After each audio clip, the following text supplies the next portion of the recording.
I just want to start off talking a bit about the fascial barrier, because I've had a few questions about it, because I've used it in passing a couple of times without really going into depth. And with that being said, I've also found a very beautiful short video that is, I believe, using the footage of Dr. Gamberto for the actual living fascia in the body, but it has some subtitling underneath. I'm going to check with Louis to see if it's possible to put a link right on the website so you can check it. But if not, you can contact me and I can send you the link. Or you could remember that it's fascial magnification 25 times. And it's sort of a visual description of what I'm going to just open the class with and talk about. So I'd like to just sort of mention this before we start to get into some positions. So make yourself comfortable, because it's very key to the entire concept of how to not only practice this slow, compressive style of yoga, but also to ultimately have release from it. Yeah. So it's not just that we do it, but it's also how we do it. So basically what we're dealing with this, when we say fascia, is this sort of collagenous structure of fibers and webbing that it tends to slide, tends to intermingle, interweave, and this is where the holding begins, yes? And then it migrates to joints and to ligament and muscles and different parts of the body. So what we mean by fascial barrier is the fascial barrier is the point in your body where this collagenous matrix, if you will, just starts to resist, and very, very little discomfort, some discomfort, but very, very little. So you just start to feel it. So this is the barrier. And if we push past this barrier, the body will defend itself and clench, and it will brace. It'll be in this protection mode. And then you're just kind of hanging out there and you're pushing forward. And in many ways, we're creating more tension than anything. Yeah. This is why a lot of modalities that use force and are aggressive are somewhat temporary, because we cannot force this system that just will not be forced. So when we start to come into a point of resistance in the body, whatever's being evoked by the position, we want to come just to you feel just some light resistance, really. And then the time is anywhere from a minute to 2 to 3 minutes, and it's different for everyone. And then this fascial barrier starts to feel safe to then start to open and release. So then after 3 minutes, 4 minutes, 5 minutes, if we're in an appropriate position, these collagenous interweavings, you might say, can begin to release. So it's not only what we're doing, but it's how we're doing it. And the thing is, these fascial barriers, different places in the body, are different for everyone. So you have to be very sensitive to your body. And if you feel like you've gone too deep and the discomfort is somehow not appropriate, always good to change it, always good to come out. And even if the time feels like it's going too deep and you're not feeling safe, always good to release, let that barrier have some air, if you will, have some space, and then we go back in and relax. But if you take the time to watch this short video that I'm mentioning, fascial magnification 25 times, it's an incredible visual of the living fascial matrix with subtitles that are explaining exactly what's happening. So please take the time to do that if you will. Good, so let's just take a moment. I just wanted to just bring our awareness to the fact that we are working with a very individual system for us, but a highly sensitive system that we're not really wanting to be overly manipulative or forceful, but mostly gentle and mindful. So let's just take a few moments and sit comfortably and just prepare the mind, the heart, the body, and all our all our inner sensibilities.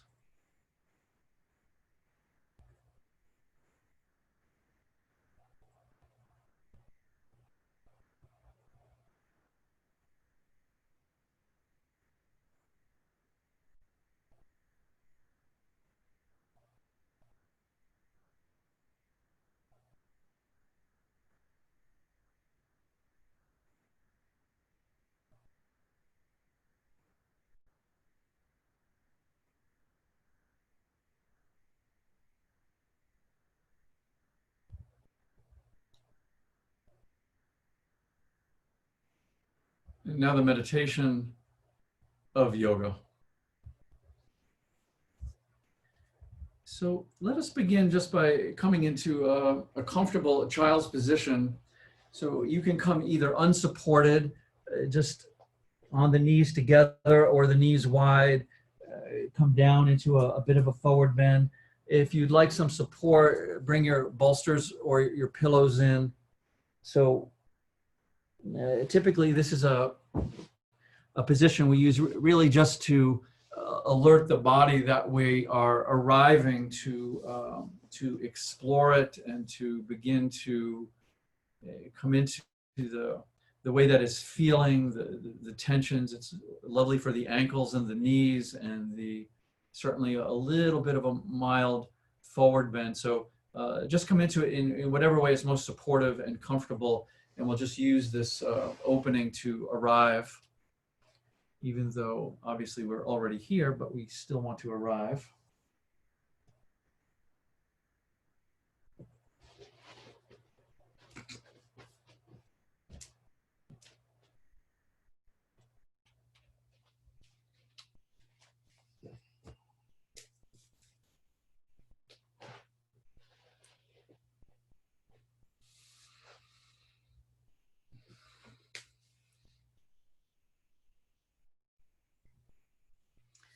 And just let me say the language that I'm using is very specific when we're working with these collagenous fibers, this idea that we're approaching this fascial barrier. So we're not, pushing up against it. We're not, like I said earlier, trying to force it, but we're approaching it. So how you approach it will be unique to you. And this is why the postures are open-ended. The way that we use the bolsters is completely up to you. So we feel that sort of safety,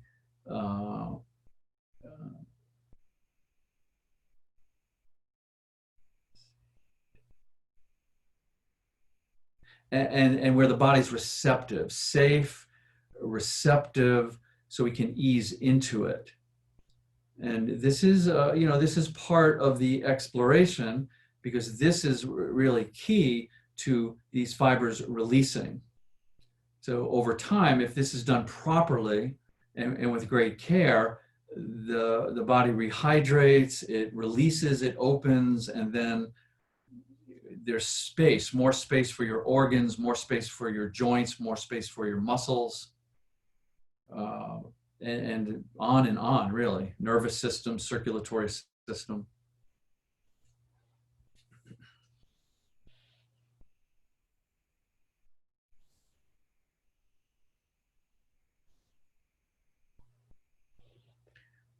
So then all of these little, what we would, want to label aches or pains or injuries or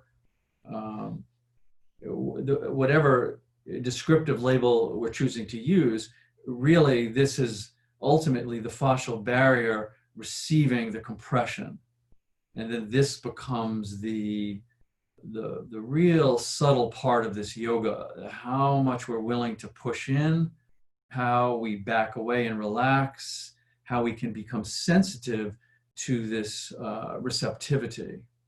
And over time, you can kind of feel it. It's almost an invitation, a personal invitation from your body to then sink in a little bit deeper. So we must apply great patience and great sensitivity.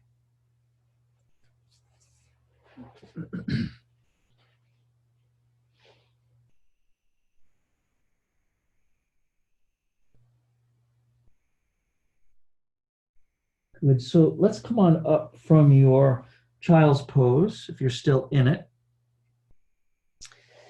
And let's open the legs out front. And what I would like to do now is I would like to lie over some kind of bolstering from the pelvis up to the back of the head. I'm going to use this pillow because I didn't bring my bolsters with me. So if you have your bolsters, use the smaller one for this, not the bigger one.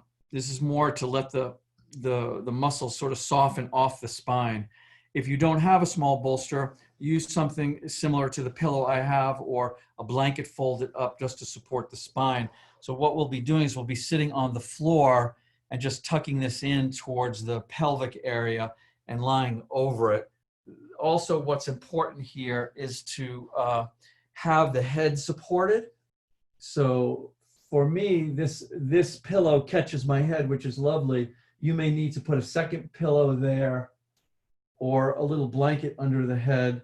So there's just a little natural arch to the upper spine, but for the most part, the entirety of the spine from the sacrum to the cervical spine is just supported.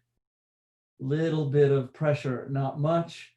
Legs are relaxed out and open a little bit wider than the hips. Arms are at your side, relaxed.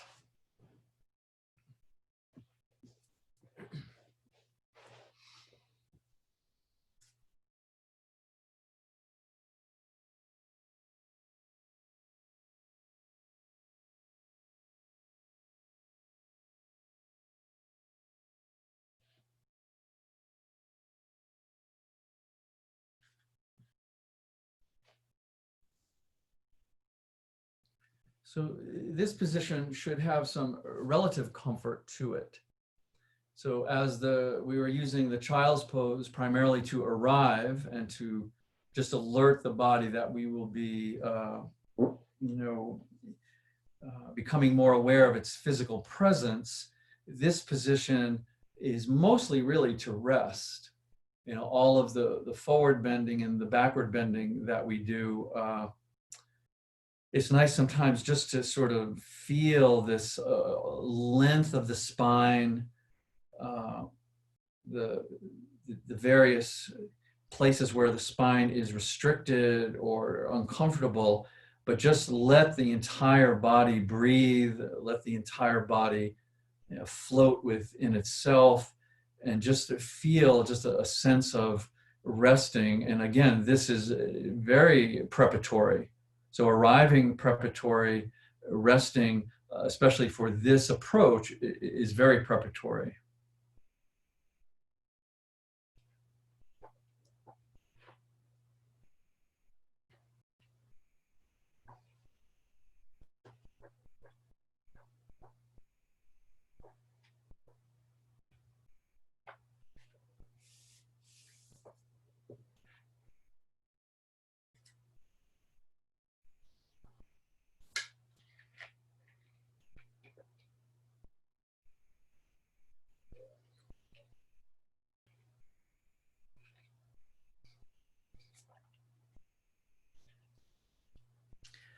And also, the resting being preparatory, but also, infusing our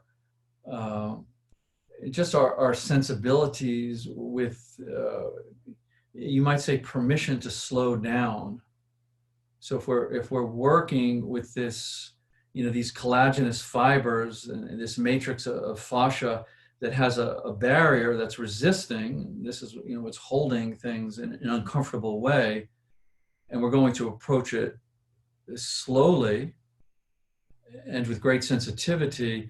It's good to start that slowing down in sort of a global kind of way. So we're sort of also letting the body know that we're willing to slow down and explore at really whatever pace the body is dictating.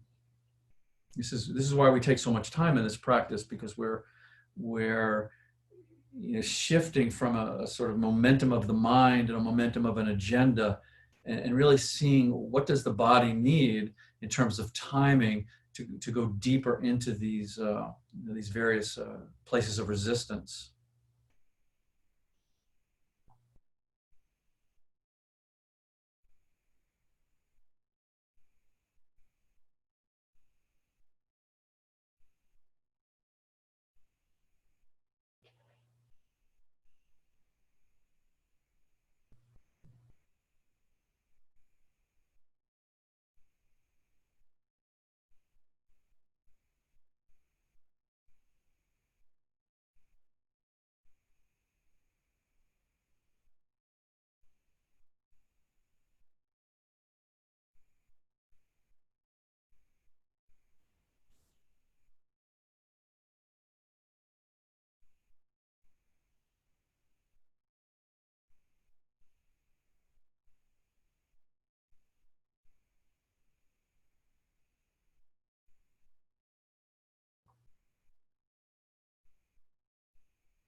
And then what we can find, especially when we really do, begin to let go and appreciate that we're,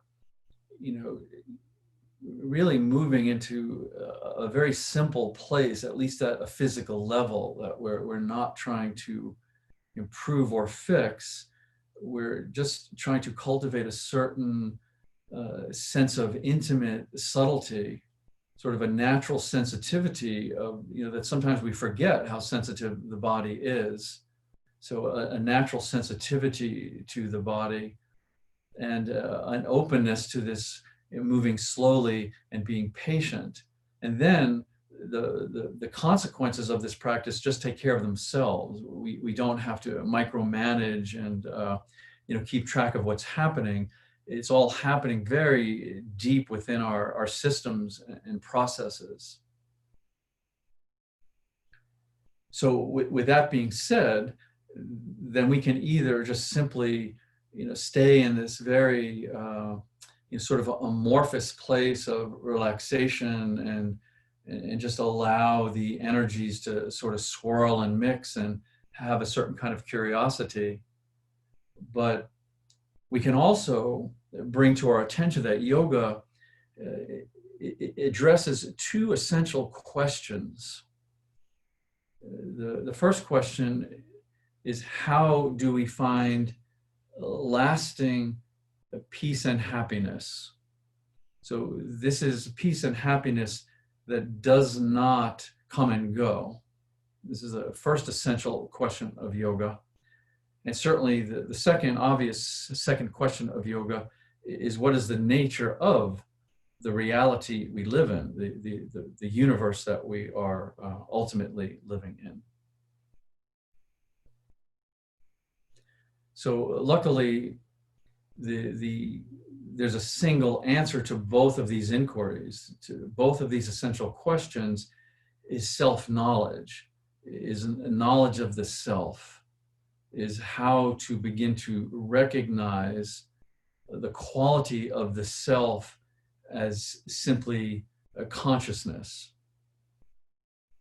And the challenge becomes that the nature of the self as just simple, and I use that word in its most profound meaning.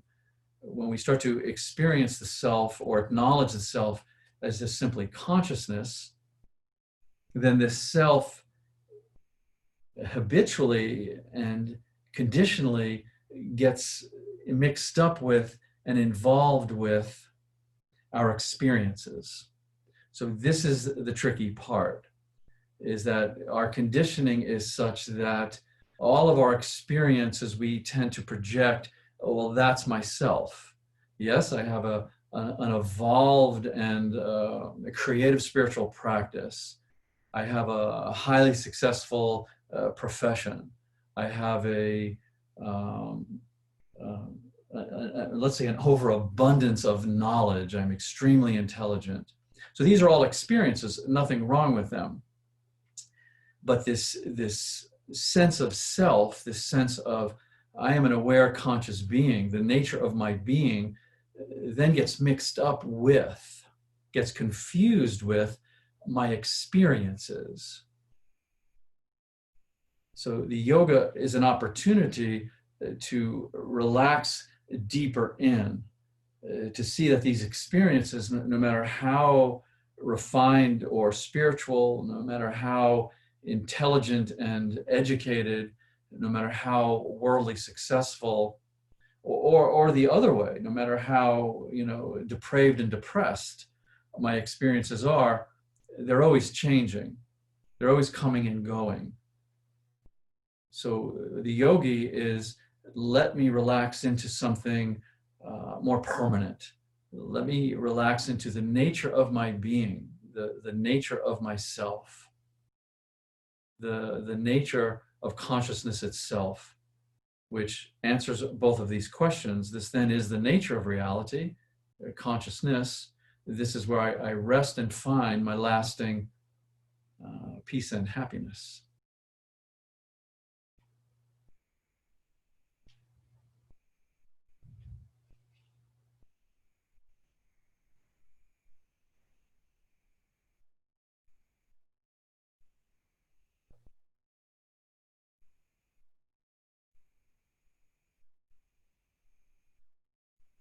And this gets very tricky because the experiences can be incredibly alluring, as we know. So how do we start to unmix from the content, the conditioned identification with thought, feeling, sensations, and world, and just discern yourself clearly in the midst of all of this experience?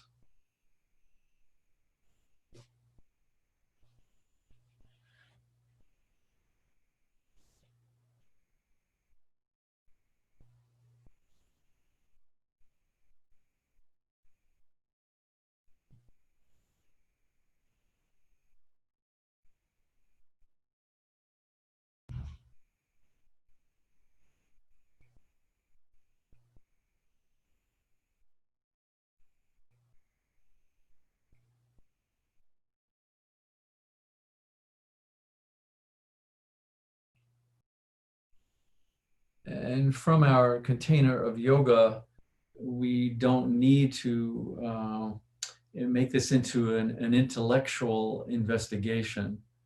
The foundational container of our inquiry is simply silence, stillness.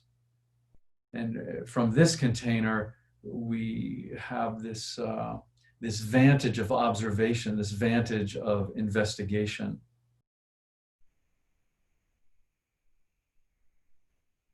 And this is a silence that doesn't need a spokesperson. It doesn't need to be translated. It's not able to be translated. It just simply is the ground of our being.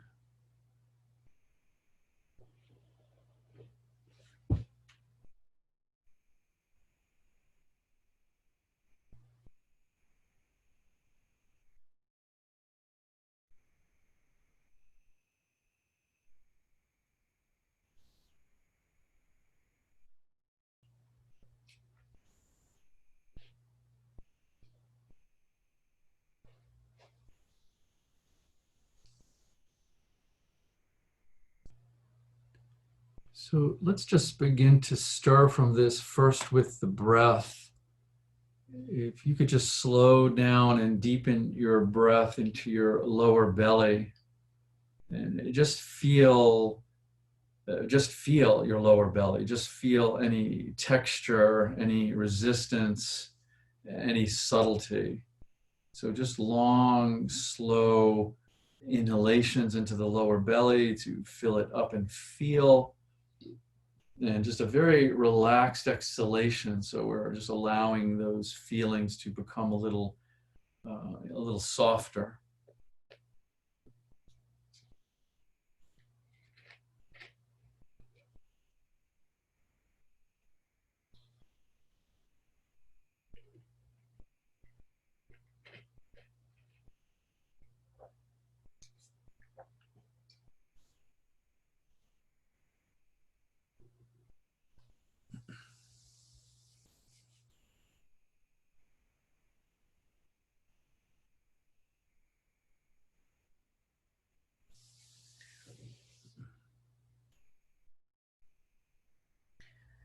And then you can just begin to have a little bit of movement.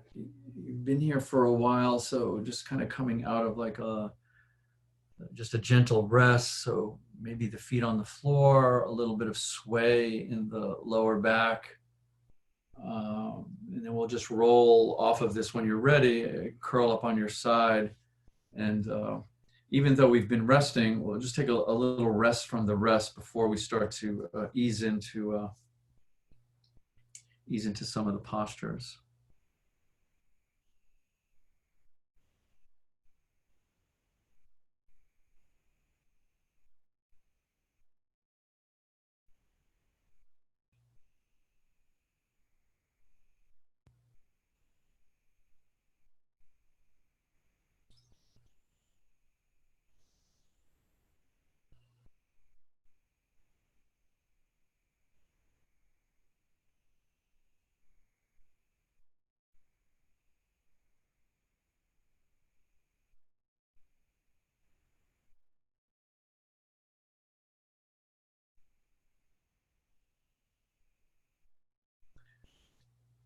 And when I mentioned that, these experiences are conditioned, we want to be very, we want to be very clear. Yes, the clarity becomes such a beautiful container, but we also want to be very compassionate with ourselves, because this conditioning of experience starts very, very early. It's not to be helped. It's what allows us to create a self-identity, which is a very healthy thing to have. It allows us to individuate first from our parents, but we are taking on layer after layer after layer of experiential conditioning that after a while we begin to believe this is the nature of ourself. And the suffering and the pain and discomfort comes when we identify with something and then it begins to change and shift. We identify with something, we have opinions, we create beliefs between good and bad, and this is where the confusion comes. So in a way, the practice of relaxation is also allowing us to relax below this these layers of conditioning and just see, is there something there that does not change? Is there something there that is essential? Is there something there that is our beingness, that is just aware and conscious? Am I aware of these changes? Am I aware of some of this conditioning?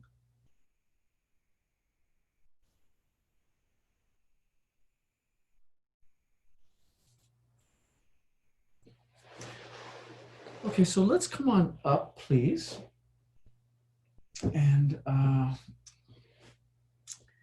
let's come into a square position to begin. So just to let you know, what we're going to do is we're going to open into a 3-part forward bend, and then we'll go into a backward bend, and then we're going to go back to the 3-part forward bend, but not exactly the same. So this first part, I'm just going to give you a choice. You can either put the right foot in front or the left foot. It just depends on which hip sort of feels more open or more restricted. So I'm not going to say a side. So we'll just take one of your feet. So if your legs are open, we'll take one of your legs and pull it in front. We're just going to come into a simple square pose. And then if you're able to take that other leg and put it up onto, so I brought my right leg in, and then I'm going to put my left foot up onto the calf. If that's not accessible to you, you can have something soft in front and keep that other foot out. So for me, it would be the left foot. So we're just creating both legs in front of the body, relatively parallel. And then as we begin to come forward, again, being aware of this fascial barrier that we're exploring, when the body starts to resist, you're starting to approach it. So not to have a need to come into some aesthetic form, but use support so you can really modulate, control how deep in you want to go, so we can have that, 1, 2, 3 minute time. So then the body's like, okay, now we're here. We can start to release. You're then invited to go deeper, or you're advised to come out a little bit. So take your time going forward. Relax as much as you can. Just soften in. Like I said earlier, the physical anatomical consequences of these positions will take care of themselves. Nothing for you to do except to be sensitive to the resistance, to the discomfort, what you're feeling, and then just sink in.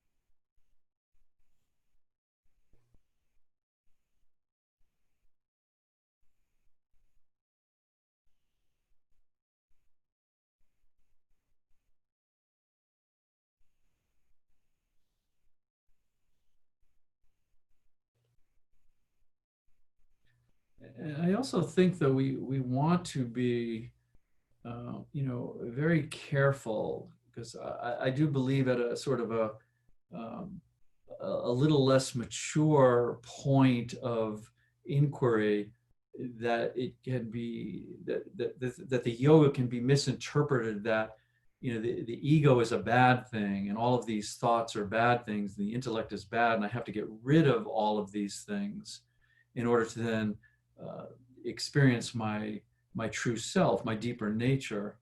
And it's simply not true. The ego is an amazing tool to use. The capacity to think creatively is so incredibly powerful.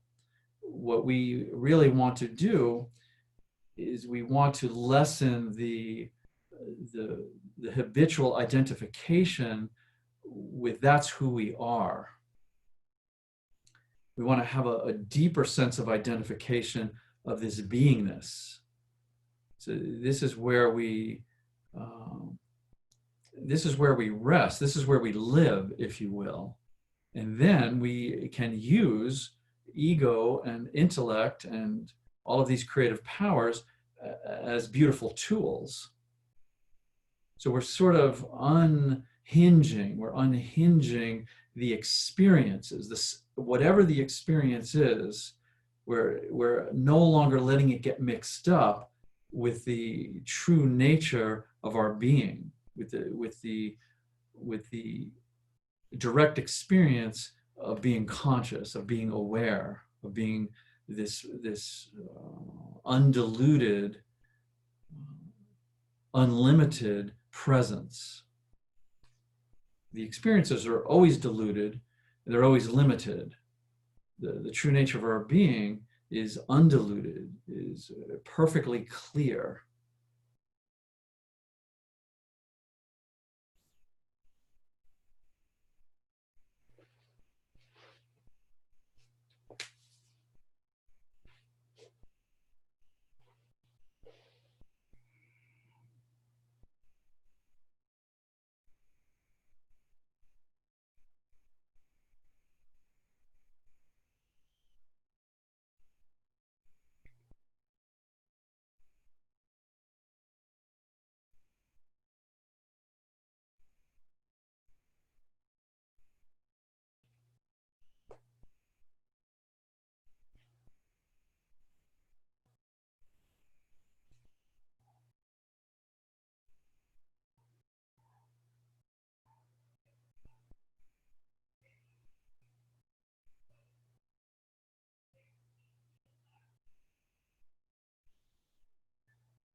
Good. So let's come on up from here, please. And just roll up. And before you open your legs, let's just lengthen, elongate the spine a bit, relax the shoulders, and just sit with the energy. So one thing to, explore these sort of anatomical points and energy of restriction. It's another thing to feel this undoing of that, and just your body has this amorphous tingling and this energy. This is a really beneficial thing to start to explore. Good. And then we'll open the legs out, but we're just going to place the soles of the feet together. So just a brief shift here. And try not to, keep the heels too close into the groin area. Let the hips relax as much as possible. So how far those feet go is really up to your hips, mostly a little bit tightening in the knees. And then the same thing, the softest, most gentle, lower back that you can, just till you come up to that barrier, you feel the resistance, and just slow down and be curious. Less about information, more about curiosity.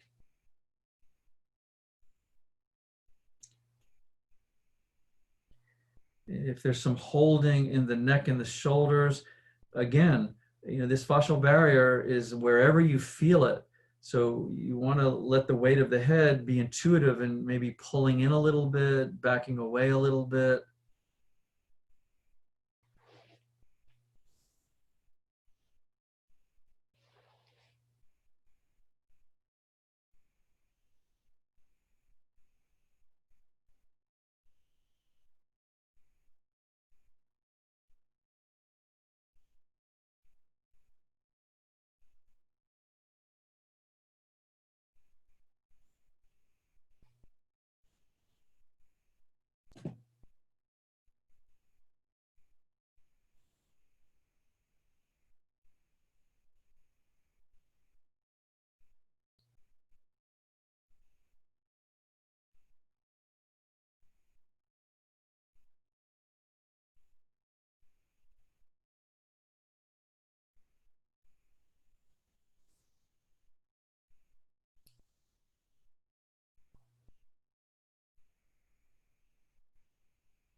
And so then we can, reframe the thinking a little bit, that if we do need to withdraw, we need to back away, we need to provide more support. It's got nothing to do with doing this incorrectly or correctly. What it has more to do with is really honoring and becoming more sensitive to your own fascial barriers. So you're really learning when you do that, because you're becoming sensitive to what you're feeling. And at some point, no one can take you there. That's why, the question of, how deep and how long is a very, very personal one.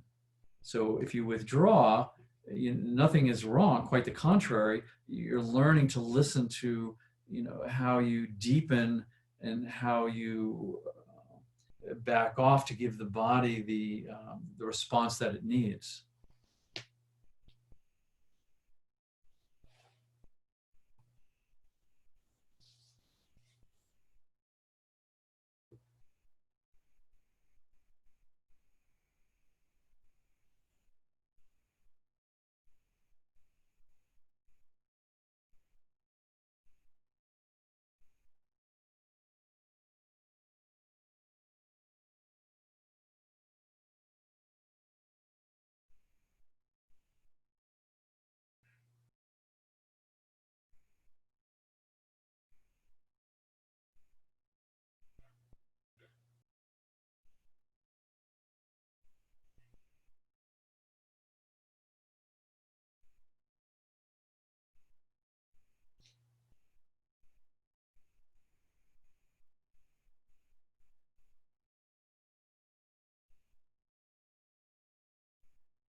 Good. So let's come on up from here, please. And let's just simply straighten the legs out to about hip width distance. So you can play with this angle a little bit, based on your hips, and also, if the belly area, if they're too close together and the belly is going to come right onto the thighs, it's good to open up to make a little room for that, just so we can not have too much compression in this abdominal area. So just be intuitive with this. And again, not to stretch out and lengthen the back muscles, but more to soften. So if your back of the legs are tight and the hips are tilted, just soften into it. Again, the depth doesn't really make that much difference, but just to gently start to come forward.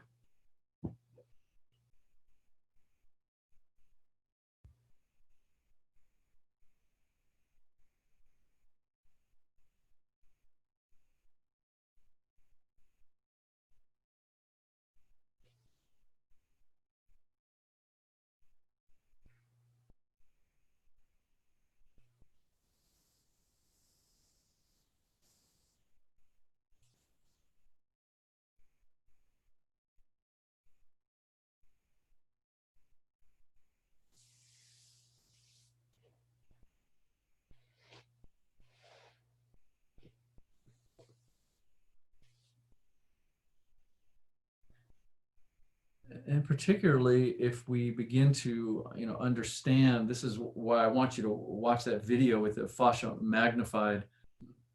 But if we begin to understand that this fascial barrier is, where the body is restricted. So this is not just simply mechanical restriction. This is not just simply, well, I can't come forward because my hamstrings are tight. Yeah. So certainly the anatomical aspect of it in relation to restriction is one thing, but this is also a restriction at the level not only of our organs, but the processes of our body, how your body communicates within itself, how it transmits information, and how it feels in terms of a deeper sense of connectivity. So the ground substance, the fluid component of your body needs to be open. It needs this fluidity. This is information, this is light, this is consciousness, communicating within every nook and cranny, every cell and tissue of the body. So the restrictions that we're working on are very deep. So this opening, this release, not just to have a physical range of motion, it's to have this internal health and well-being, a very deep sense of well-being.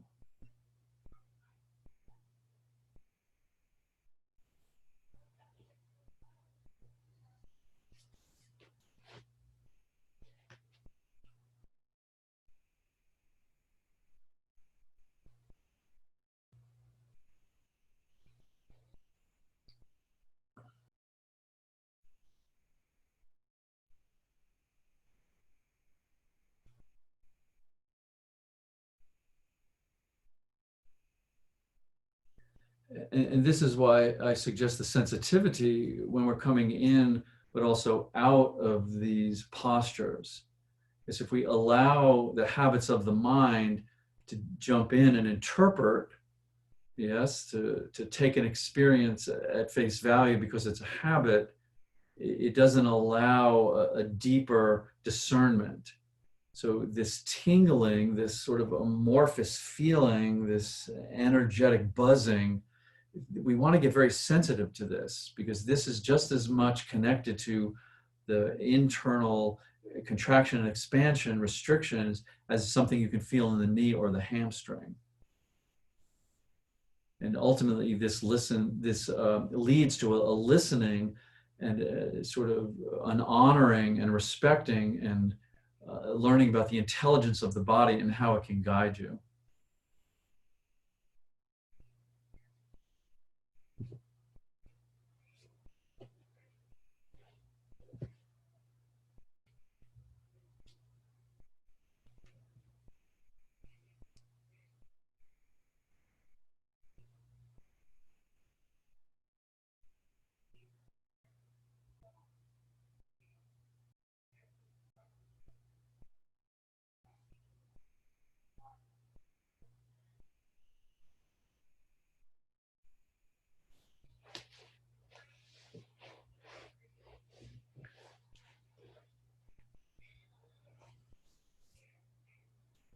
Good. So let's come on up from here, please.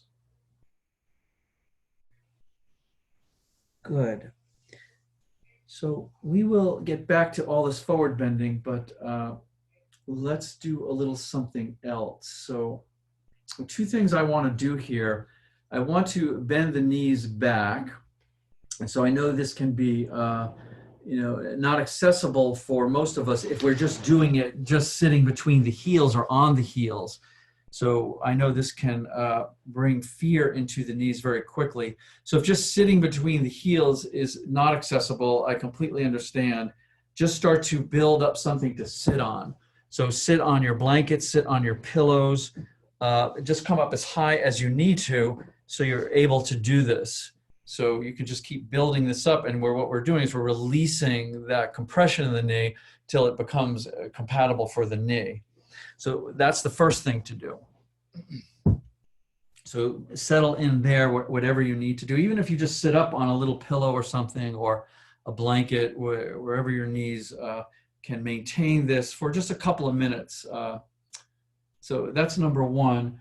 Number two is to, no, I'm not going to turn around because I'm not sure if you can hear me when I turn around so well. So I'm just going to describe this. Most of you have done this before.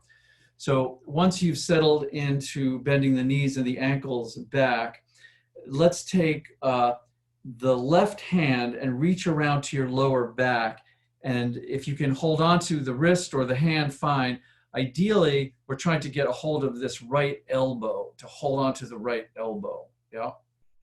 And then you could just leave the hand back there, or it's nice sometimes to put the palm onto the right thigh.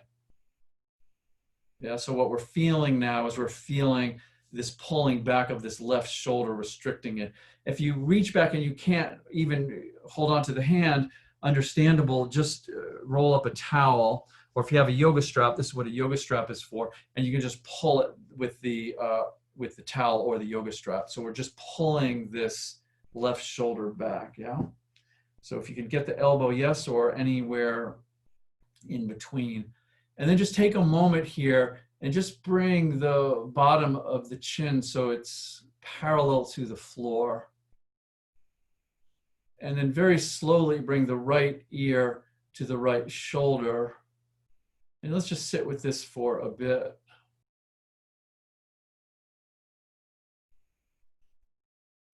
And just let your awareness just open a bit to ankles and thighs and knees and shoulder and neck. And this is all just simply vibratory information of these collagenous, fascial, ligamental, vibrating fibers of the body. We don't really need to give them those names. We can just feel this. And then so with right ear towards right shoulder, very slowly start to bring the chin up and down, just at your pace. So we're just adding this, very passive, slow movement to just feel all of the complexity and the movement in wherever you're feeling it.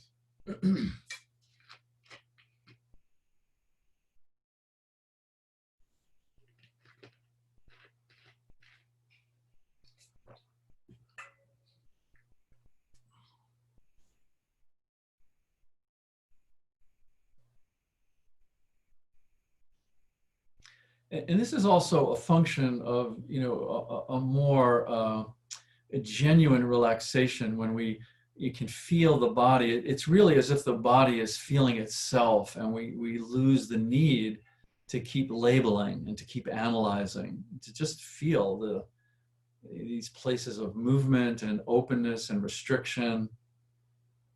This is the cultivation of somatic intelligence. So somatic meditation.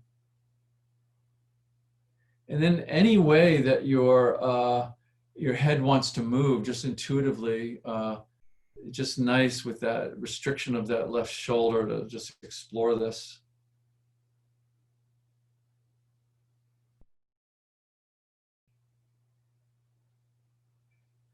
Good. Then you can release. So whatever you're holding on to, towel, elbow, wrist, let's release that left arm. And then let's interlock the fingers in front of you. Press the palms out towards me. So the palms are pressing towards me. The elbows are straight. And just bring the arms up over the head. Try to keep the elbows straight. If you've got some shoulder stuff, I understand you may need to bend them.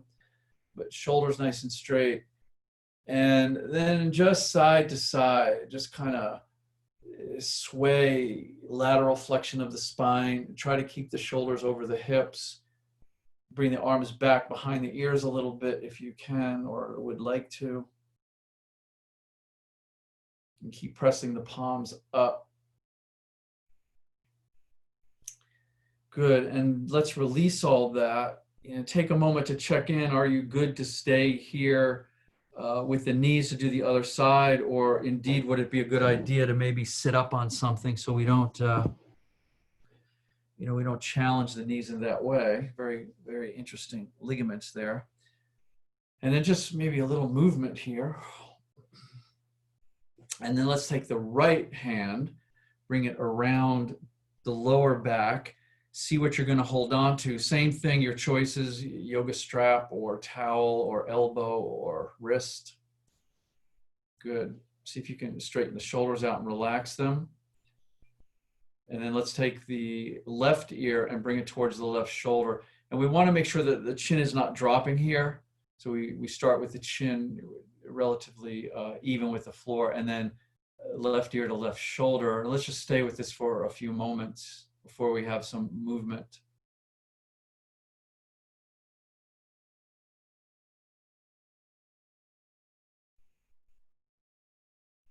And this is one of those positions, sort of like daily maintenance. If you're having stiffness in this upper area, neck, shoulders, just to do this and play with this. If you do this consistently, it's really quite magical.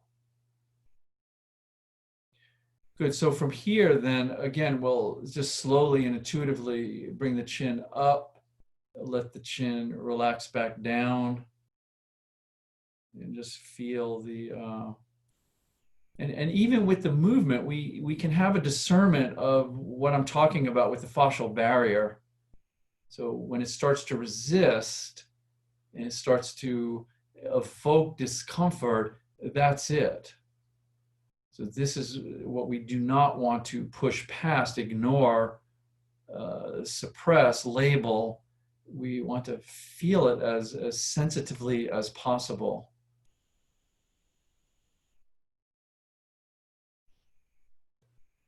And then again, any way that your head wants to bob around here.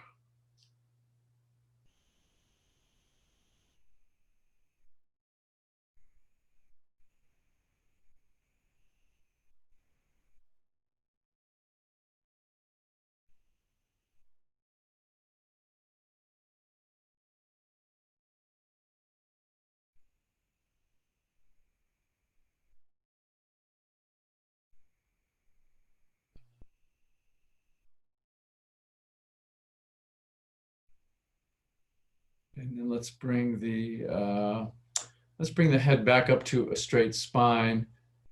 And whatever you're holding on to, let's release it. And once again, we'll interlock the fingers. If you want to switch the grip, that would be a lovely thing to do. We'll press the palms forward. And with the elbows straight, we'll bring the arms up over the head. Good. So now, before we go side to side, see if you can indeed bring the arms back a little bit behind at least behind the head a bit, the ears maybe. So we'll press into this restriction first, and then keeping the shoulders over the hips, just go side to side. So try not to lean forward. And if the elbows need to bend, that's perfectly fine, but we're going to just attempt to keep them straight and keep pressing the palms up. So now from ankles and knees and shoulders, we've not only added elbows, but fingers. The wrists are just as complicated as the knees and the ankles. So this, This fascia is everywhere, nowhere in the body that it's not, that I can find. Good, so back to straight, and let's let the arms relax. And what we've all been waiting for, let's let the knees relax as well. So let's let the knees relax out. So this is also a way to, prepare over time. In the early days, this is how I had to prepare to do the fullness of this next pose, the full saddle pose, where the knees are bent back and we're in a full backward bend, because I wasn't able to really do it because of the shape of my knees. So the choice now is, this is either open the knees and they're maybe ready to go a little bit deeper, adding the backward bend, or they've had enough and you add the backward bend, but you've already done the knees. And then over time, if this is done consistently, you can add the two together. So the choice would be then to, once the knees are ready, if you're going to attempt the backward bend, to sit between the heels. Yeah, so you're thinking, okay, my knees are ready, I'm going to try this. And then you're certainly, I'll keep these at the ready, my pillows, but you're invited to go into this with nothing supporting, just coming down into the full pose. So this is lovely. Or if you want to attempt it, bolster up as much as you need to. Yeah, so putting blankets, pillows, towels, maybe a couple of your pets, whatever, will work back here. And then this is going to be less restrictive in the lower, not as deep as the backward bend, but you're kind of balancing out both things. Yeah. Okay, so that's if you are going into the saddle, supported or not. If you're, however, decided your knees have had enough, don't use your bolstering long ways from sacrum to upper spine. Put it sideways, hip to hip. So we'll get more the depth of the backward bend. If you have the big bolster, this would be the time. I'm using these two pillows to approximate the bigger bolster. You could use one pillow, whatever really works, but we want to keep the buttocks on the floor and then come over and into this. Maybe a pillow for the head, if depends how restricted your back is. So you can bring that head up if you need to. So this would be the position, the crossways bolster. Then the knees can just relax because they've already had their compression from that first thing that we did. So those are the choices. Okay.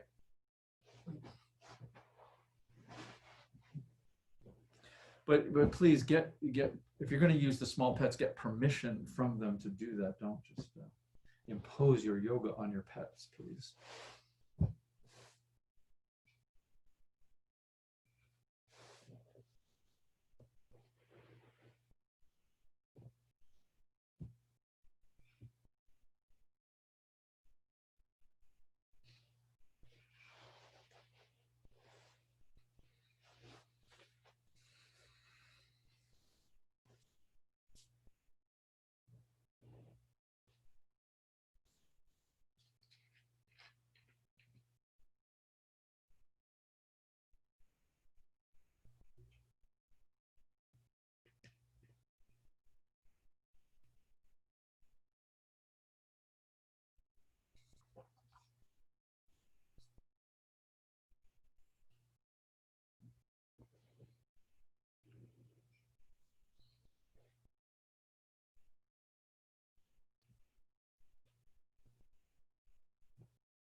So we just very simply, directly, and clearly begin to remove the limitations of our experiences.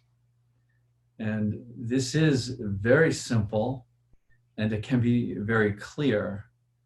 We just look at, we kind of lean into anything that we're identified with, mildly or very overtly, and we discern what is the limitation of this experience in terms of how I identify myself.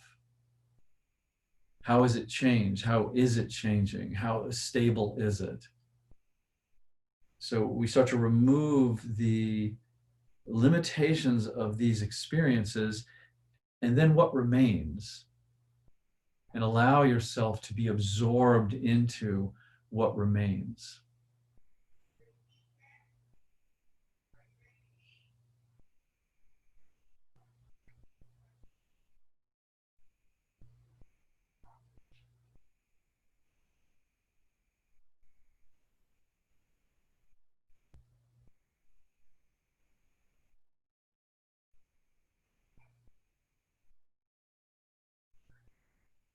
And this goes for thoughts, for feelings, for sensation, for your entire relationship to the world. It's all just content. So when we start to, it's almost just like a receding. It's a backing away. It's not being all mixed up in the content, because the content, for all its interest and entertainment value, it comes and goes. So we start to unmix from the content.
And this really is the beauty of yoga. It really is, in my opinion, it's very high poetry yoga, because what we then we begin to discover, the simple recognition is that we're not needing to, we're not really seeking or looking for happiness. We discover that our real nature is happiness when we sift out all the experiences, good and bad, the attachments to them. And likewise, we discover that our nature, if we're looking for the nature of reality, the nature of the universe, we no longer are looking for that. We make this simple recognition that we are the universe, we are reality. And so these two essential questions of yoga have just simply one answer. This is what we are. And then we can stop all of the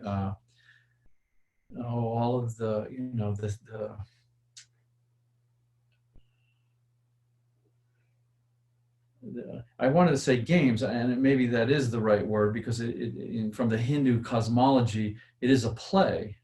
It is Brahman at some point just getting bored with all this oneness, and he just creates all of these things to have something to do, to seek and to play.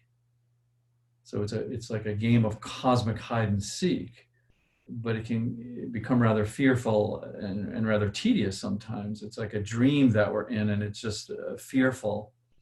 And that relief that comes when we wake up and we see that the dreaming was only consciousness projecting a story, and we got overly involved in it.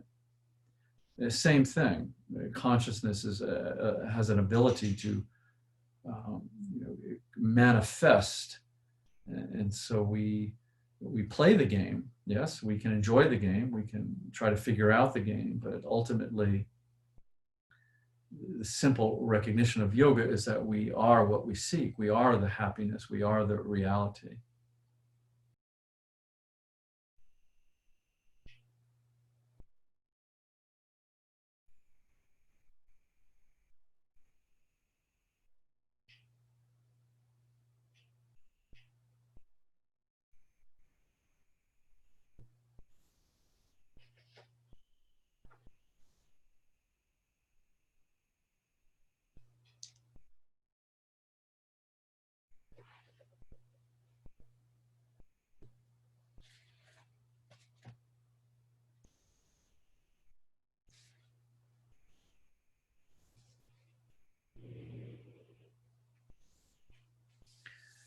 But please, please, please do not take any of this on at face value. Any of these experiences that you believe yourself to be, go right to the heart of them. See if you can find substance. See if you can find what it is you think you are. Bring your magnifying glass and in a very sensitive, delicate way, explore what it is.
So once again, let's deepen the breath consciously, but come up a bit from the lower abdominal area into the center of the solar plexus. So right under the rib cage, right above the navel, but as slowly and as deeply as you can. So the breath feels not just like it's filling the area, but permeating whatever sensations you're feeling.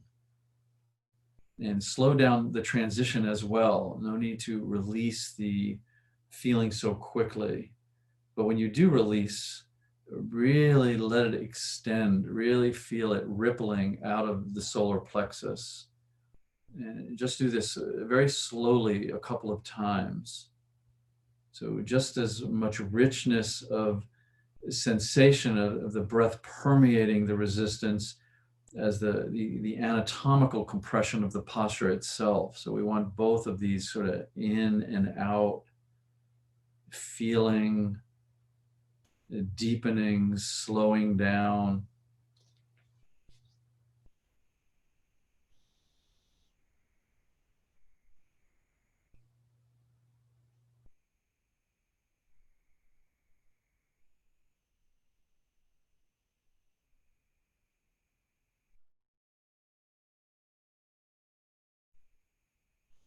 And be sensitive to the intelligence of the breath.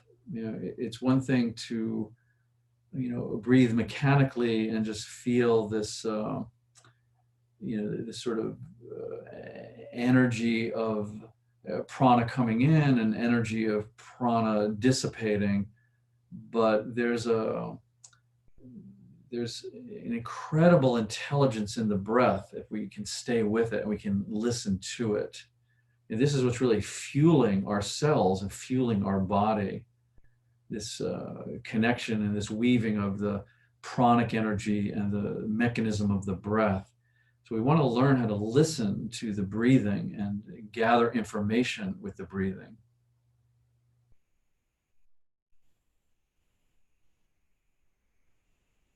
And then when you feel ready, if you still do have your knees bent back, address that first. You want to maybe roll to the side and release one, roll to the other side, release the other. And just whatever you need to do movement-wise to come out safely. So we'll take a rest here before we continue with our forward bending. So you find your way out of whatever position you're in and just come to a resting position. And we'll take some time here.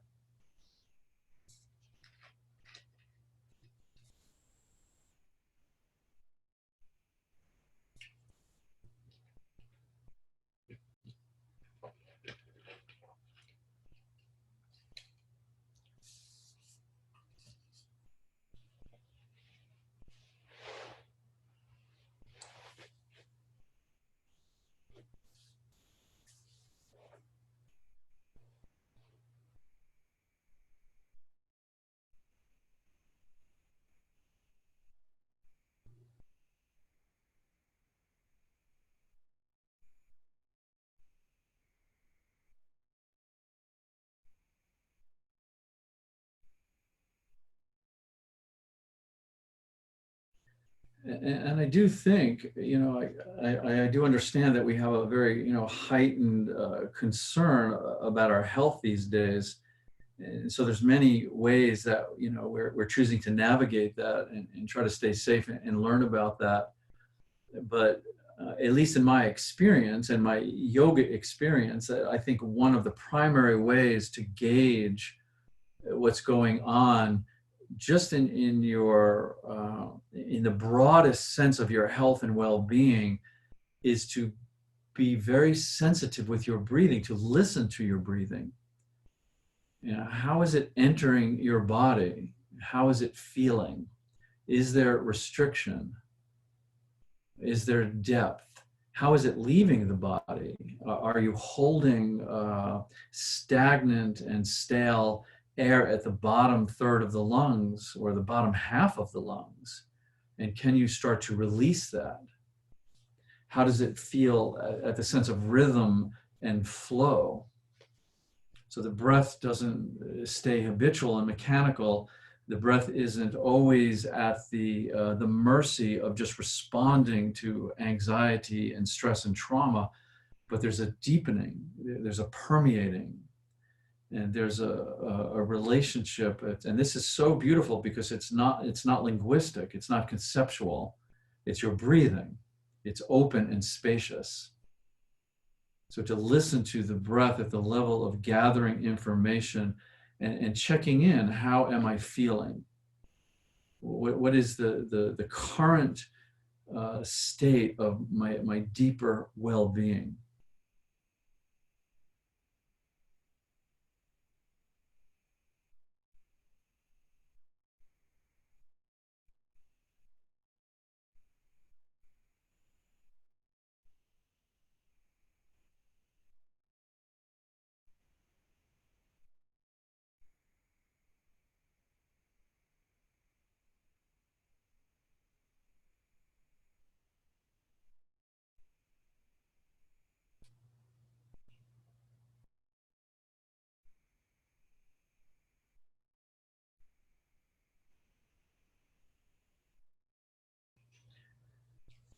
And this is just one of the beautiful things about this ongoing process of becoming more embodied.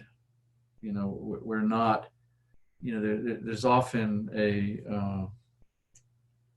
don't know what to call it, but a misinterpretation that we're using hatha yoga to prepare for meditation. That's just silly. What we're doing is we're allowing our meditation to pervade what we call mind, what we call body, what we call breath, what we call consciousness, what we call heart. The body is the meditation. So we come into our sense of beingness as fully as possible, and then whatever arises is open for investigation. This is what I was saying earlier. An experience arises, don't push it away, don't judge it, investigate it. What is the substance and the nature and the texture of an experience?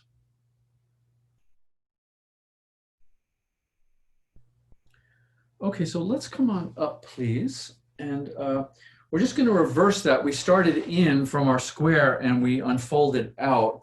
So we're going to start out now and then we'll unfold in with just a few changes. So instead of having the legs at hip width or proximate, let's open them out. And I have been lately, and this is maybe more reflective of my own practice, is sort of discouraging from immediately going to your full range of motion. Yeah. Especially because we're holding longer. If this stresses into the hip flexors, not so good. So what I'm suggesting is off your full range of motion so these hips can really relax and then come forward from here. So, this is maybe for me, 2/3 of my range of motion, and it feels just fine at my hips. And then you can explore with that. Again, if that fascial barrier starts to release, you may be invited to open up a few inches, or you may need to come in a little bit. So, navigate with that information. So we'll come forward. If you can come to your forearms or your forehead, yes. If not, you want some pillows or you want to bolster, whatever is supportive so that lumbar area can relax. So we're not stressing it or over engaging those lower back intrinsic muscles. We want them to relax so this barrier can be approached in a gentle and sensitive way.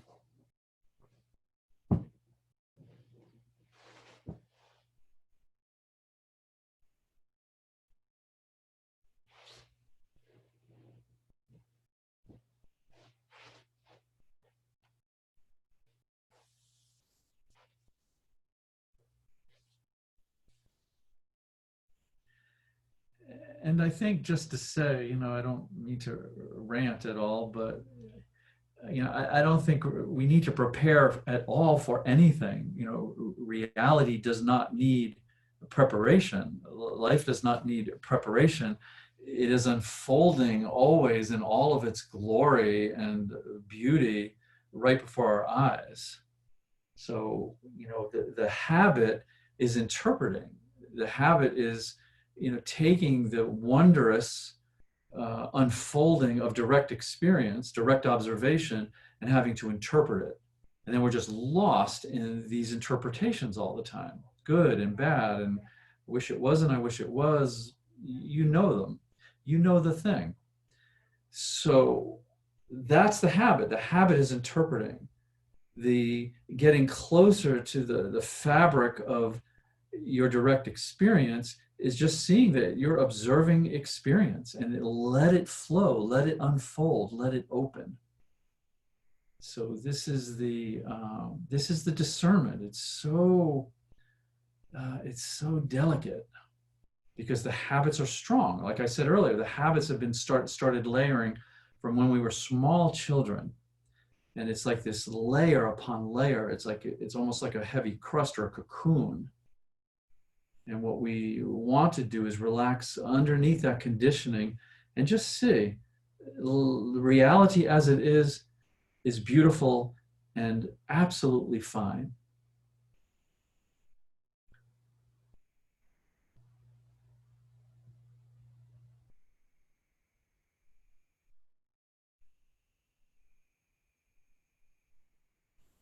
What did I say earlier? That stillness and silence do not need a spokesperson. The same thing. Reality, life does not need a translator, does not need that commentary in the mind interpreting and translating. It is what it is, and it's incredibly awesome.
So let us emerge from this. And so the in-between one will be the same. So we'll bring the soles of the feet back together, just as we did with the unfolding out, now unfolding in. And we'll come right back into it. So a nice, soft, gentle forward bend. Try to relax the upper body as much as the lower body.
The other thing about being able to approach this fascial barrier, these physical restrictions, we could also call them, in a proper way, in a delicate way, in an appropriate way, is that these that the body at the level of these fascial fibers are also holding frequencies. So traumas, dehydration, repressed emotions, at some level, these are frequencies of your body, and they're being held in these barriers, they're being held in these restrictions, you might say. So as we, part of what the release is, so release is a very general kind of term, but a function of release is altering these frequencies, releasing. This is the releasing of the pain, is the altering of these frequencies. Pain has a frequency. Also, it allows the compression at some point when this release starts to happen, is allowing the flow and the movement of the piezoelectricity of the body. So the body becomes enlivened. This is the life force vibrating open. So it's not just physically, anatomically, just in our structure, it's also in the frequency of the body and how it expresses itself. It's just a beautiful study. It's like, in some ways, it's like living within a symphony of flow and creativity. And we want to just encourage that flow and that internal music as much as possible.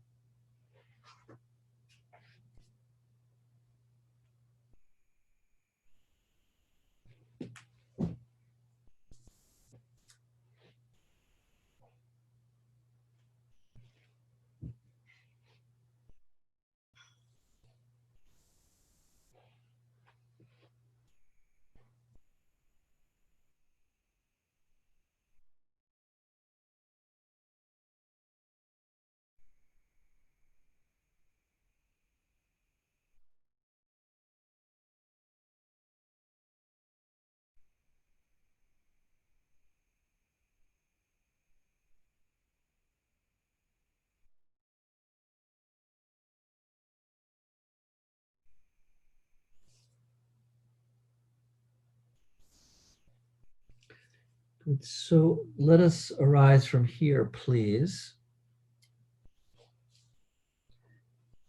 And let's just let both legs relax out for a moment. And the same thing from here, where we started way back in the beginning, where we did the square pose, and it didn't matter which leg because we were only going to do one side of it. The same thing with this, with the shoelace.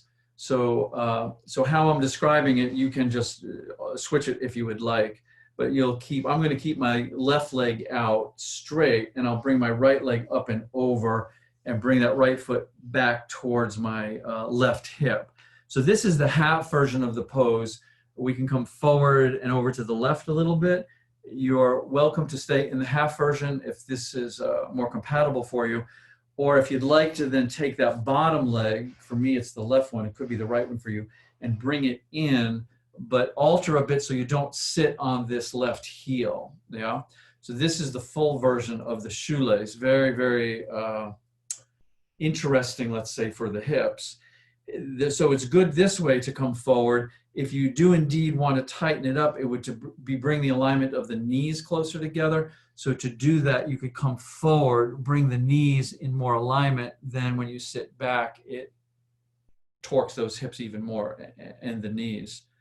So coming forward is nice. And if the chest comes, it feels restricted by the top leg, you can always come off to the side. So if you have the right leg on top, come over to the left. If you have the left leg on top, go over to the right. Depending on how how this feels, again, no need to just let the upper body dangle and feel unsafe and struggle. Use the bolstering to support the body weight. That's why we have it. So just allow your body to come forward, sink into these hip rotations, and just Just relax as much as you can.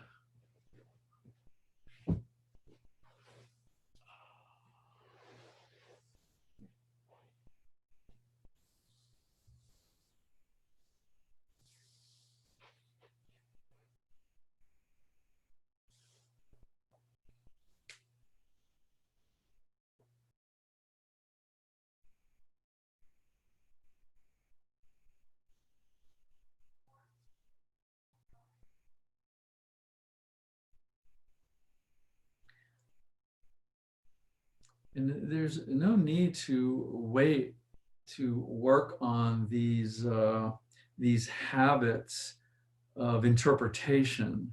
So right in the moment, right in this particular yoga asana, you can see uh, where you are interpreting, whatever it is you're interpreting, and the discernment between just simply direct observation. Direct observation that needs nothing else. It needs no help. It needs no story. It needs no interpreter. It just is what it is. And it's unfolding very naturally, very organically, and we can just relax into that unfoldment. The interpretation takes us away from that unfoldment into a story. So this is our laboratory. An asana is our laboratory. We get to investigate.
So let's come on up from this position, please, and let's take another rest.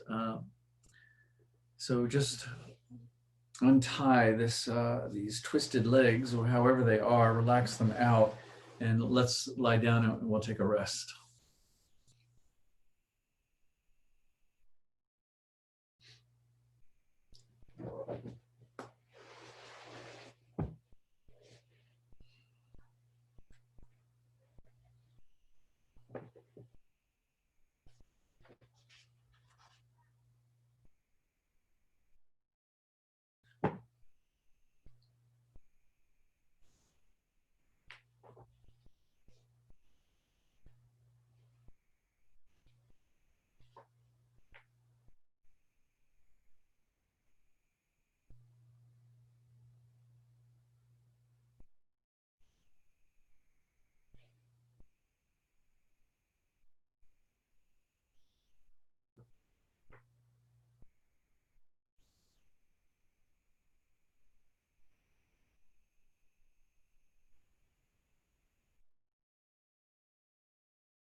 one of the things, if you do have the opportunity to watch this video, I'm recommending, and it's not so much talked about specifically, but a lot of the footage comes, I'm sure, from Dr. Gamberteau, and he talks a lot more about it.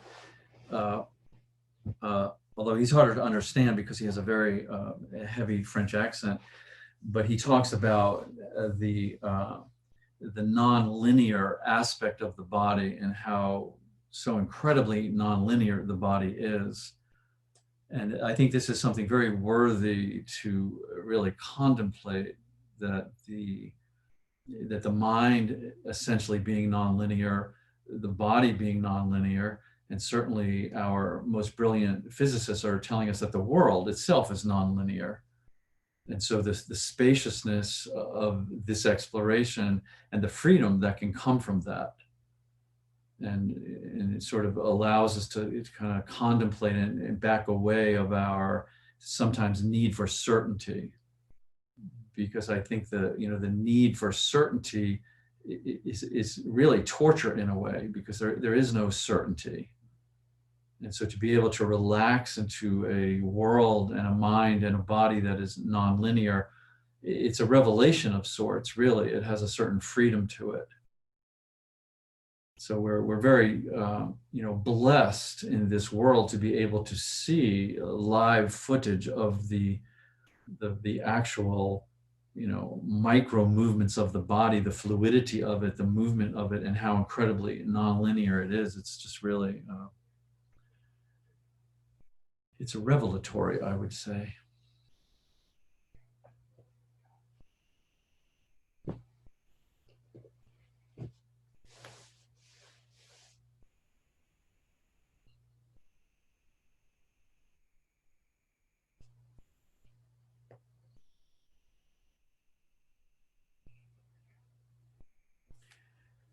So let's come on up. And this next thing, before we get into it, two things that I want to show you.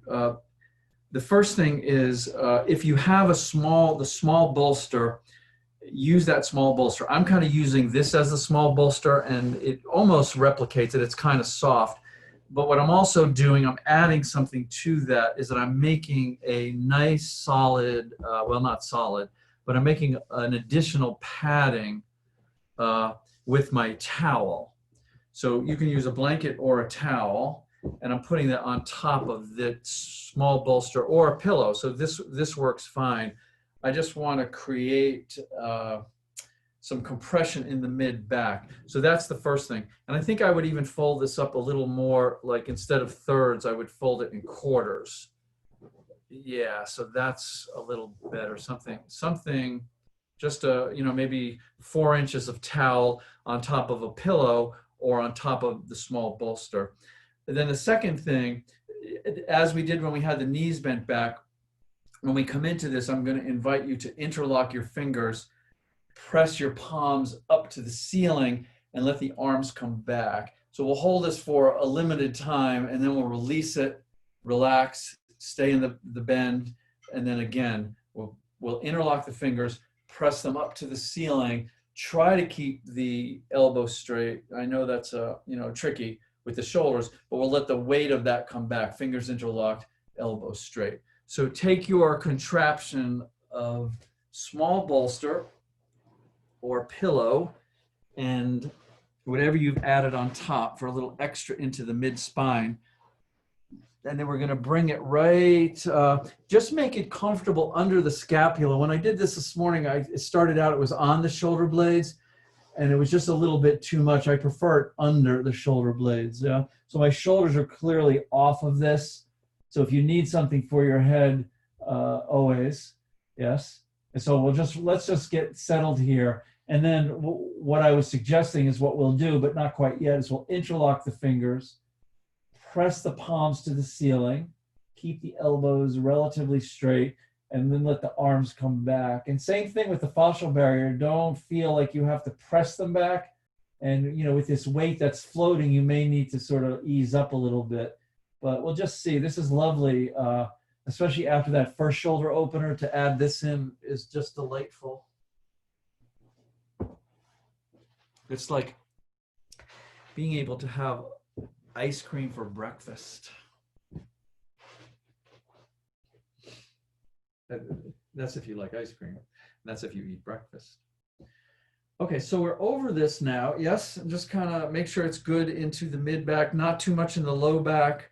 Shoulders are off of most of the bolstering, so we're right at below shoulder blade scapula area. And just take a few moments to just let the rib cage, the solar plexus, the shoulders, just everything just relax.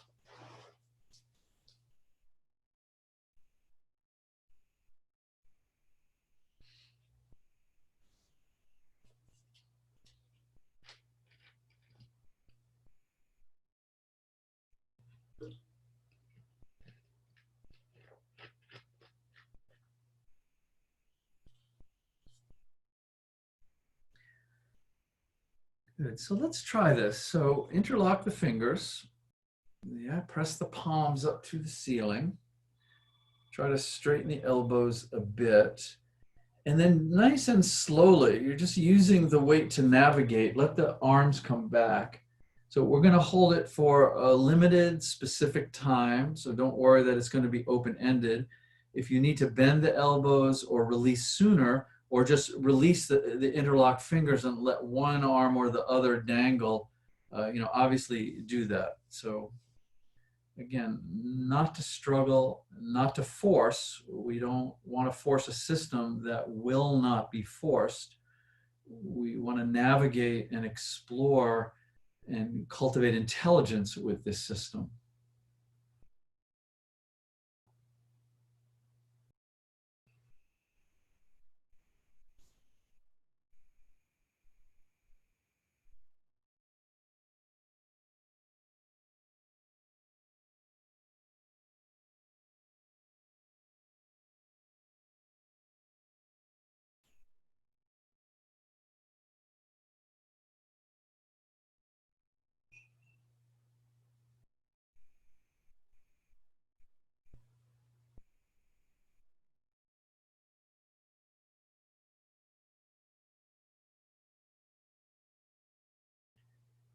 Whatever it is that you are feeling, you are simply approaching it. If you go beyond approaching, it's okay to back off a bit. You're allowing the fullness of your breath to permeate whatever your experience is. And you're letting the entire complexity of the body relax.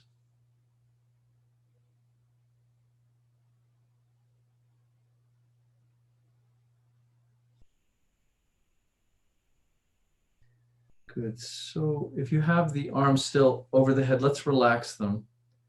And if you have the shoulders over the bolster, I think the best place to relax them is off to the side. If you have a more comfortable place, find it, but off to just side to side above the bolster seems to work well.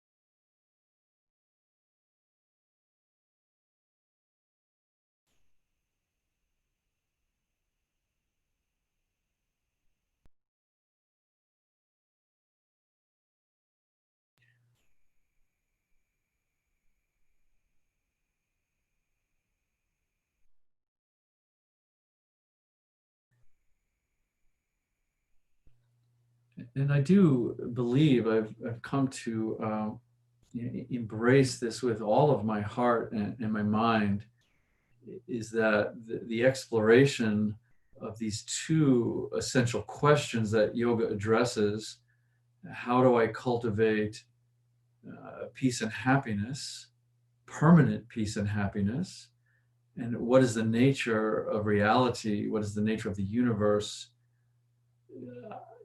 This is an experiential investigation. It's not an investigation where we're looking for someone else's formula. We're looking for a scripture. We're looking for a teacher give us the secret. There is no secret. The universe is not locked. So this becomes experiential. So we start with the body, we start with the mind, and then we create an intimacy with that to explore what this even means. So this is why we're making a distinction between all of the interpretations and all of the objective experience and our sense of beingness, our sense of awareness. When we say, I am aware, what that feels like, what that experience is, and then how we come back from, unmix from, distinguish from objective experience that is always in a certain flux. So let's go again with the arms. I'm going to suggest the same thing. I'm going to suggest interlock the fingers, press the palms up to the ceiling till you have the elbows as straight as you're able to, and then as gently as you can, let the arms relax back over your head.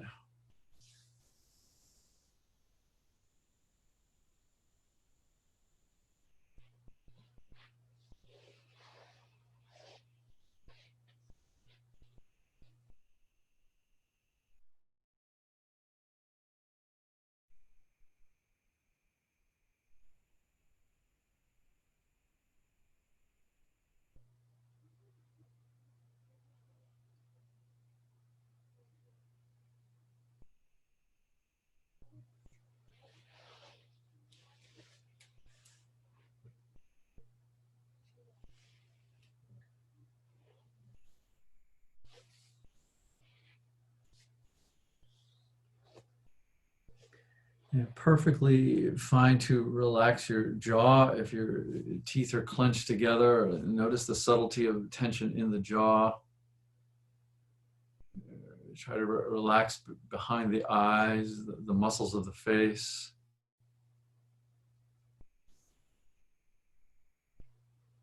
And even a deepening into the throat.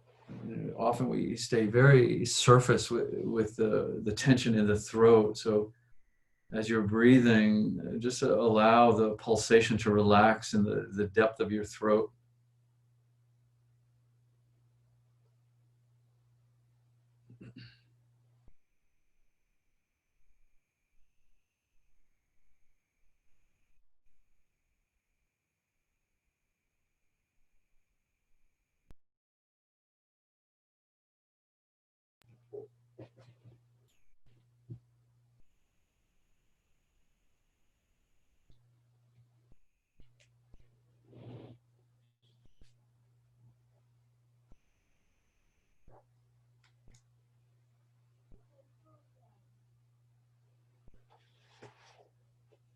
And once again, let's relax the arms.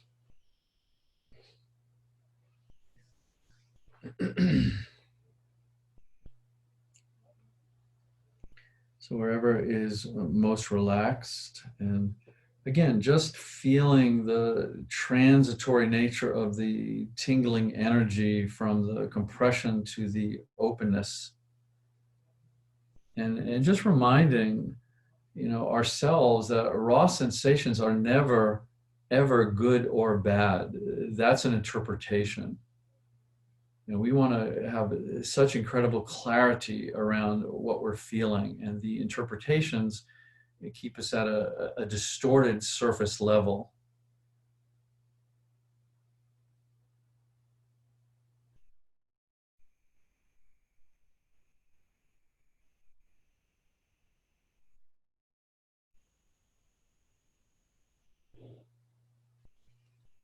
Raw sensation, energy in the body. What is that? We just feel it.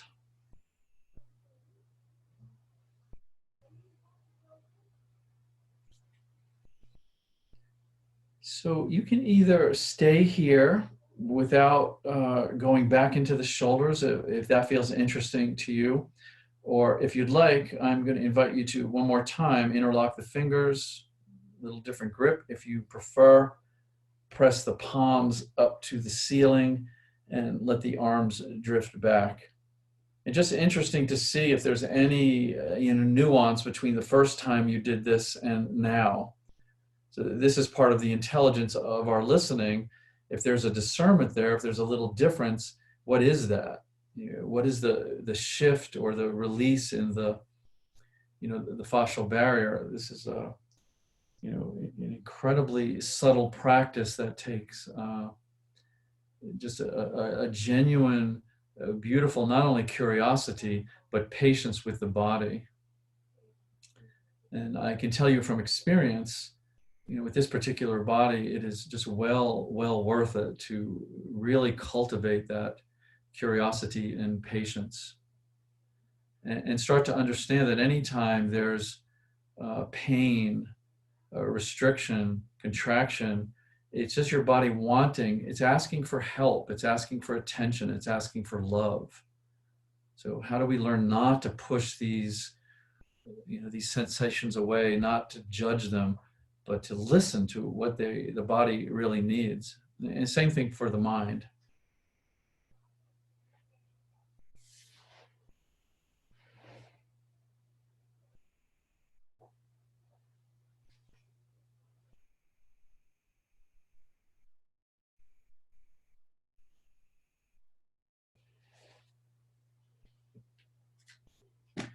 I mean, ultimately, truth is the real teacher,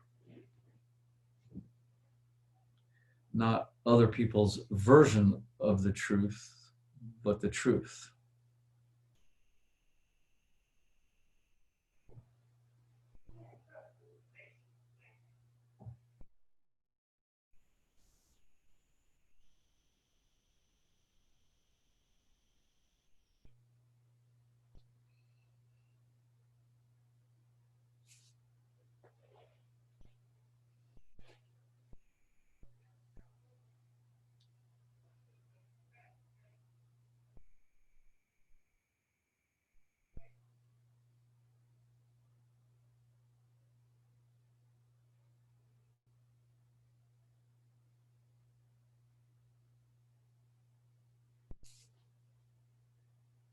So let's relax the arms once again.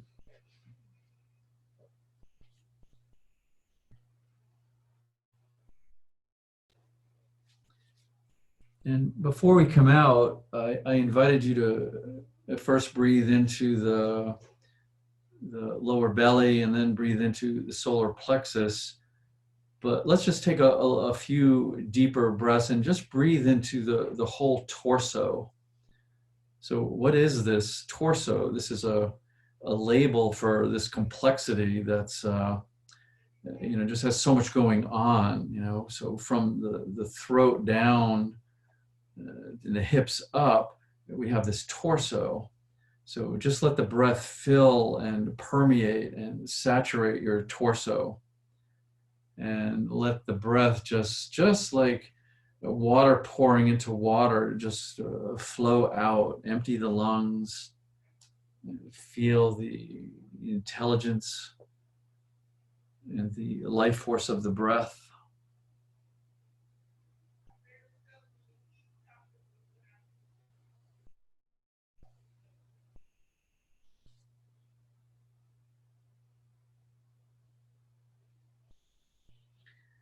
And then when you feel ready, you can put your feet on the floor and just have a little movement. This mid-back area is interesting.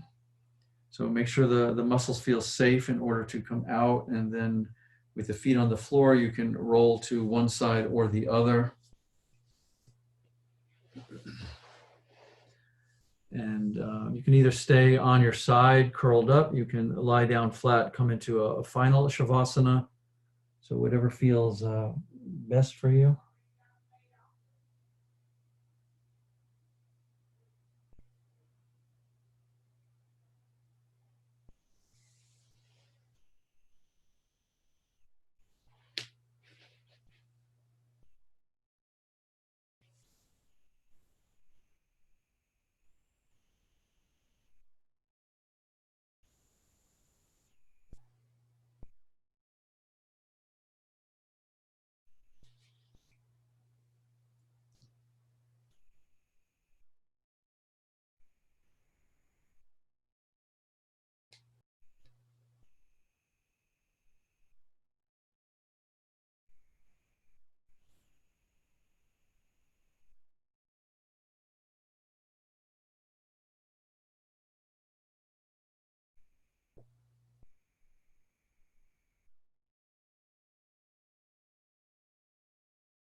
I was thinking that I pretty much spent the whole class describing what is described so succinctly in one sutra from the Ashtavakra Gita.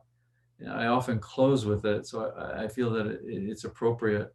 This is the beauty and the function of sutras, is they take a lot of words and concepts and just concentrate them into a few lines.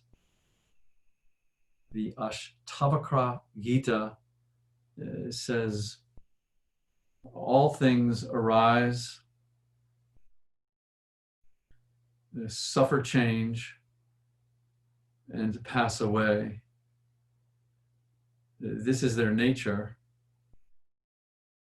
When you know this, you become still. It is easy.